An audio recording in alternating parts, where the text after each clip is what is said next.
Salam. Bugün 2023 birinci hissə test toplusunda səhifə 113-də yerləşən 48-ci sualın izahını verəcəm. Burada tənliklər sistemi verilibdir və bu tənliklər sisteminə əsasən x kvadratı çıxılsın y kvadratının ən kiçik qiymətini tapmaq tələb olunur. Əvvəlcə x kvadratı çıxılsın y kvadratının nə olduğuna baxaq. X kvadratı çıxılsın y kvadratı müxtəsər bulma düsturudur. X üstəgəlsin y, x çıxılsın y formasında açılır.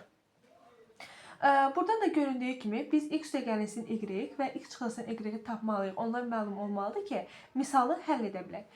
X üstəgəlsin y burada verilibdir, a-ya bərabərdir. Biz x çıxılsın y-i tapmalıyıq. X çıxılsın y-i tapmaq üçün də tənlikləri tərəf-tərəfə toplayırıq. 2x çıxılsın 2y, çünki y-in üstünə mənfi 2y gəldim. Oldu çıxılsın 2y bərabərdir. A üstəgəlsin 6. Hər tərəfi 2-yə bölürük. X çıxılsın y bərabərdir.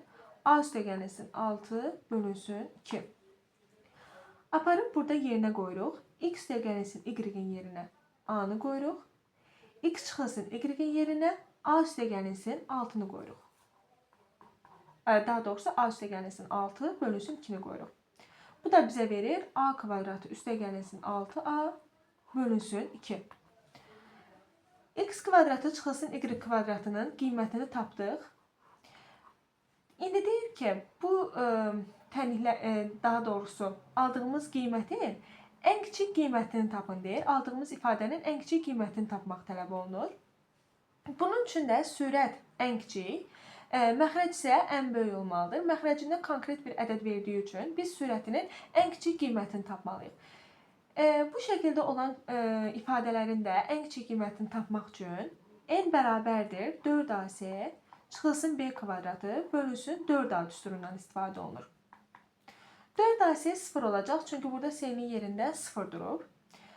B kvadratı 36, qabağında da mənfi olur, mənfi 36 bölünsün. A-nın yerində 1 durub, bölünsün 4 bərabərdir mənfi 9. Burada olan a, buradakı a dəyişəni deyil. A kvadratının əmsalı deməkdir. Deməli, n elədi mənfi 9. Aparıb burada yerinə qoyuruq. A kvadratı üstəgəlsin 6a bölünsün 2 bərabərdir mənfi 9 bölünsün 2. O da bərabərdir mənfi 4 onda 5. Cavabımız mənfi 4 onda 5.